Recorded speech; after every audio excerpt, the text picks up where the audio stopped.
Bonsoir à toutes et à tous, ravi de vous retrouver pour votre journal sur Kwezi. Nous sommes le jeudi 26 août et à la une de cette édition, la visite imminente des ministres de l'Intérieur et des Outre-mer à Mayotte fait beaucoup parler. Attendu de longue date, ce déplacement a été réclamé par plusieurs personnalités de la classe politique.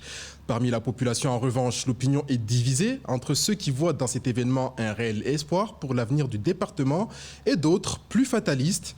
Que pensez-vous de cette visite ministérielle à moins d'1 an des élections présidentielles? Ivan Rakotovao est allé poser la question aux Maoris. Ce matin, sur la place de la République de Mamoudzou, les avis étaient partagés au sujet de la venue à Mayotte des ministres de l'Intérieur et des Outre-mer dès ce week-end. D'un côté, il y a ceux qui se réjouissent de cette visite ministérielle, plusieurs fois reportée à cause de la crise sanitaire. Moi je vois que c'est une bonne chose parce que ça fait presque plus d'1 an, à peu près 2 ans, il n'y a pas un ministre qui est venu ici à Mayotte. Si j'ai vu un ministre âgé, Maorevana, Jangale Trongoslo, Vanu, après Vavo, Aja Jaone Pia, Histoire Virao, Vanu, Aja, j'ai réglé le problème.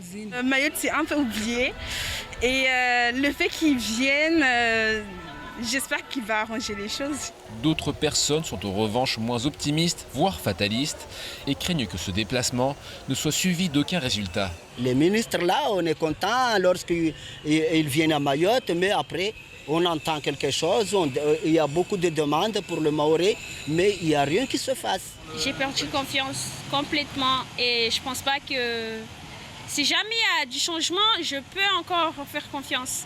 Mais là maintenant, il n'y a pas à refaire confiance, il n'y a rien qui se fait. C'est du rêve. Franchement, c'est du rêve. Si certains ont perdu confiance en nos dirigeants, d'autres attendent beaucoup de la visite des ministres. Je te ministre Arfanyeyo Mavare, Kav Mavare, Maore, parce que Mavare a maïli tout aller-retour. L'attente qu'on attend d'eux, c'est l'insécurité qui est à Mayotte. On ne vit plus. Et qui renforce l'insécurité, qu'il y ait une vraie sécurité à Mayotte. Parce que nous aussi, je peux ajouter aussi, nous les commerçants, on est complètement bloqués et on ne sait pas quoi faire. Et l'économie, ça commence déjà à baisser. Il y a beaucoup de gens qui vont être fermés, leurs magasins. Présents à Mayotte, à partir de samedi prochain, les ministres des Outre-mer et de l'Intérieur auront 4 jours pour s'imprégner des réalités locales et rassurer la population mahoraise sur l'avenir de leur département. Cette visite ministérielle ne laisse donc personne indifférent. Du côté des syndicats de police, l'attente est même palpable. Le syndicat Alliance Police souhaite notamment être reçu par le premier flic de France ou ses représentants. Au cœur des revendications, les questions des conditions de travail ou encore les effectifs. En effet, les syndicats n'ont pas été convaincus par les mots du nouveau préfet qui juge l'existence suffisant. Écoutons plutôt Bakara Toumani au micro de Léonard Rodier. L'idée de dire on fait tout le temps avec l'existant, c'est une chose, avec une meilleure répartition, c'est une chose, mais non, mais Mayotte, on est combien aujourd'hui à Mayotte? On est combien aujourd'hui à Mamoudzou?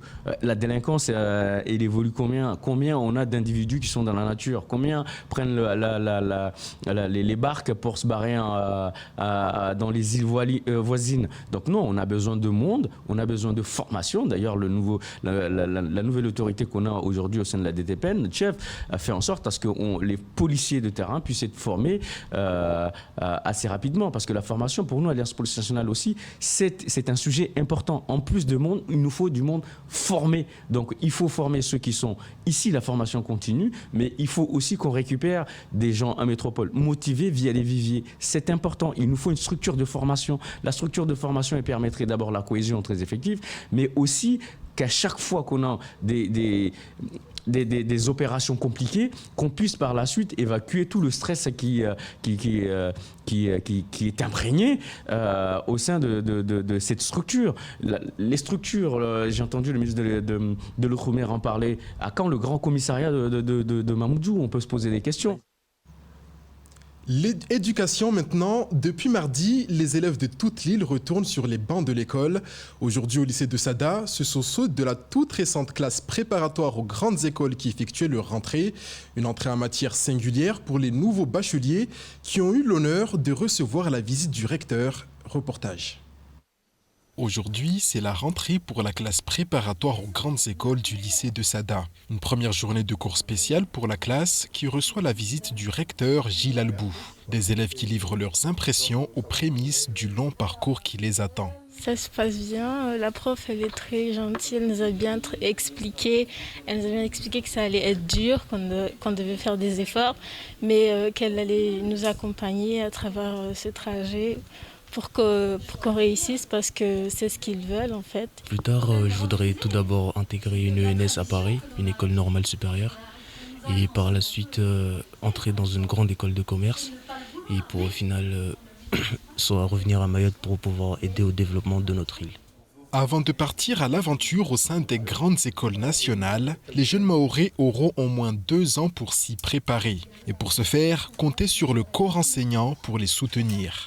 Il y a une démarche, une habitude qui doit s'installer, notamment l'habitude de la prise de notes, qui est un exercice qui doit se faire quotidiennement. C'est un parcours que les élèves ont du mal à choisir. Et donc, ils ont besoin de notre aide pour faire ce choix avec le cœur beaucoup plus apaisé. Et nous sommes là justement pour les aider à faire ce choix de façon plus apaisée. La création de cette classe préparatoire répond à une problématique sur l'île, le taux d'échec élevé en première année pour les jeunes qui partent étudier hors du territoire. Un problème auquel le recteur semble déterminé à résolver. Parfois, il y a toujours un problème d'acclimatation, d'éloignement, de solitude. Donc ça, c'est aussi quelque chose qu'on doit travailler et qu'on travaille avec le conseil départemental. C'est mieux accompagner tous nos étudiants qui partent en métropole pour suivre leurs études. Ça concerne pratiquement 3/4 quand même de nos bacheliers. On a rédigé un livret d'accueil et d'orientation pour les bacheliers qui quittent le territoire. Le conseil départemental a des relais dans un grand nombre d'académies pour accompagner les futurs étudiants. Il faut qu'on continue à travailler là-dessus pour limiter l'échec. Une quinzaine d'élèves ont intégré la CGPE pour cette nouvelle année sur une 20aine de places disponibles. La crème de la crème pour Gilles Albou qui ne veut pas aller vite en besogne afin d'assurer un certain niveau qualitatif dans la classe. Il ne reste plus qu'à leur souhaiter un parcours exemplaire et tout plein de réussite. Un mot de pêche dans votre journal. Les pêcheurs de l'île sont vent debout face aux difficultés que rencontre la profession. Contraints de se plier aux normes de l'Europe, les professionnels du secteur en ont assez des promesses non tenues. Dernière en date, celle des bateaux de pêche, censés être en partie financés par l'Europe. Écoutons plutôt Pierre Bobet qui tire la sonnette d'alarme concernant l'avenir de la filière. Moi, j'essaye de donner des chiffres pour sensibiliser un peu ceux qui en chargent la filière pêche et ceux qui décident à Paris, c'est surtout à eux que je m'adresse. On ne peut pas développer une filière sans bateau, on ne peut pas installer des halles à marée s'il n'y a pas de bateau et s'il n'y a plus de pêcheurs. Donc ça, c'est un constat. Depuis près de 20 ans, si vous voulez, cette filière, elle est sur le déclin depuis de nombreuses années. Ce n'est pas les 5 dernières années qu'on s'est aperçu de ça. C'est déjà, il y a 20 ans, on avait demandé à la préfecture des contrats de travail dédiés au métier de pêcheur, c'est-à-dire la possibilité de rémunérer à la part. Depuis 20 ans, on attend toujours. Impossible pour des tas de raisons administratives. On avait demandé une caisse sociale adaptée, comme dans tous les dom-toms, dans toute la France métropolitaine, une caisse qui s'appelle l'ENIM. On nous expliquait que c'était très bien qu'on ne soit pas là et qu'il n'y avait pas besoin de ça, on s'en portait très bien. Mais nous, ça nous pénalise. Après, en 2019, l'Europe avait décidé, après 10 ans de combat, d'autoriser les RUP, que ce soit les RUP espagnoles, françaises et portugaises, à pouvoir financer des bateaux, des nouveaux bateaux dans les RUP, dans les DOM et dans les RUP. Aujourd'hui, le projet est bloqué depuis 2019. Place au reste de l'actualité en bref, avec notamment une grève illimitée qui se met en place du côté de Total, ou encore le musée de Mayotte qui organise un événement sur le thème du baobab ce week-end. Au montage, Leslie Vimené. La semaine passée, 70 nouveaux cas de Covid-19 ont été enregistrés sur le département, contre 62 la semaine précédente. Le taux d'incidence augmente donc légèrement. Il passe de 22,2 à 25 pour 100 000 habitants au 20 août. Rien d'alarmant, puisque dans le même temps, le taux de positivité a baissé de 0,1 point. Si le taux d'incidence augmente, c'est donc avant tout car le nombre de dépistages est en forte hausse. 1992 tests ont en effet été réalisés la semaine dernière contre 1583 la semaine précédente. Si les éternelles craintes d'un rebond épidémique subsistent, le département apparaît relativement épargné depuis la vague du début d'année. En parallèle, depuis 3 semaines, le gain hebdomadaire de couverture vaccinale pour la première dose est supérieur à 2%. L'augmentation est particulièrement forte dans les classes d'âge 12-17 ans et 18-29 ans. Et étant donné le délai de 4 semaines séparant les 2 doses, une accélération franche des personnes possédant un schéma vaccinal complet devrait être observée dès la semaine prochaine. Ce lundi, 2 agents de la station Total à Longoni ont été sauvagement agressés. Vers 16h30, plusieurs individus les ont attaqués à l'aide de chambots. Si les malfrats se sont emparés d'argent en liquide sans résistance, ils ont pris un malin plaisir à violenter leurs victimes. L'un des agents a été sérieusement blessé au visage. Hier, un droit de retrait a donc été exercé en attendant une réunion avec la direction prévue ce jour. Néanmoins, l'entretien a été proposé par téléphone, ce qui a provoqué la colère d'une partie du personnel. Un mouvement de grève illimité a donc été déposé ce matin. Les grévistes réclament la fermeture des stations de 19h au lieu de 21h, la sécurisation et la pause de clôture dans toutes les stations ou encore 2 agents de sécurité sur chaque site. Un point accepté est déjà mis en place depuis ce matin.